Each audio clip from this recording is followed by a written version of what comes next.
Yo, JD here, Limitless, and as you can see, we have moved on to Spain in my Hotlap and Setup series, getting the DRS as early as you can. And of course, first lap we'll go through this quite quickly, and then the second lap we'll go in a bit more detail. Going into this turn one, we'll be braking just after the 100-meter ball. Try and carry as much speed as you can. I always say slow in, fast out, but this track, it's all about carrying that apex speed. Completely flat out for this right-hander, staying in 7th gear, and just before the shadow, that's your braking and turning in point. 3rd gear a little bit for that little extra bite, using all the track on the exit. A very difficult braking zone here because there's no real reference, but try and get on the throttle nice and early. Stay tight to the left-hand side, diagonal to that curve. That's your brake point, and turning it again, just carrying as much apex speed as you possibly can. A nice flat out corner this year. That is very nice to see. At the end of this medium length straight, just before the 100-meter board, very late apex, first gear, then going up through the gears, completely flat out for his left-hander. Try and stay into the middle of the track here, not drift out too wide, as you can on the throttle.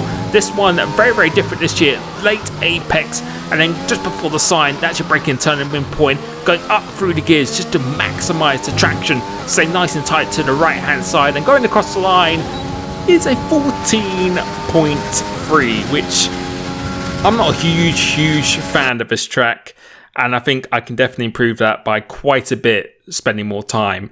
But going into this turn one, you want to be looking on the left-hand side, and it's not quite the 100-meter board, it's actually slightly after it, just before that grey patch. That's where you want to be doing most of your braking. Then going to here, very important to hook the inside wheel on this left-hand curve because it really drags you around very, very nicely.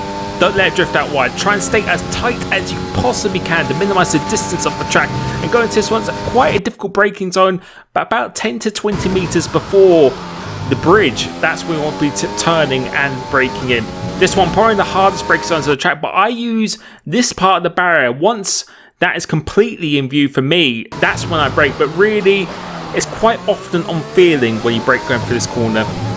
Really, really tight to the left-hand side, and this is quite a simple one. As you hit the curb, that's your braking and turning in point. Try and carry as much speed as you possibly can going through here and through here. Just as the white line finishes, that's your turning in point. Nice, easy, flat out before getting on the DRS sign. At the end of this straight, we'll be braking about 110 meters out, brake completely in a straight line, then start turning once you're completely off the brakes, going up through the gears, nice, easy, flat out for the left.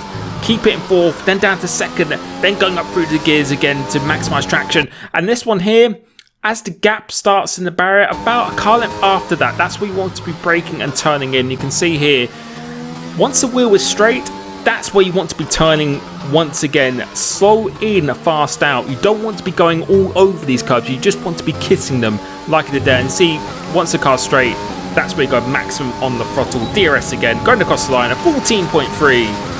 As I said, this track is never been a favourite of mine, and I didn't spend that much time on it, to be honest. Only about 20 minutes or so. I think I can definitely go a lot quicker. You can see we're quite a bit up on this lap.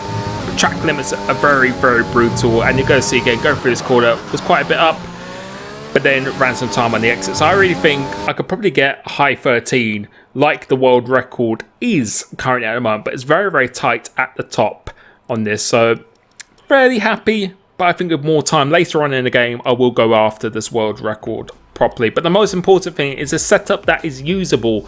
And this is 5.7 wings. This is actually the same setup as the world record on this game. I actually took it from here because it just felt really, really stable, to be honest. There's a couple of things I'll probably change for the race itself, but the aerodynamics, transmission, suspension, geometry, this is quite stable. I would probably raise the front anti-roll bar slightly to like 7.9 or something like that.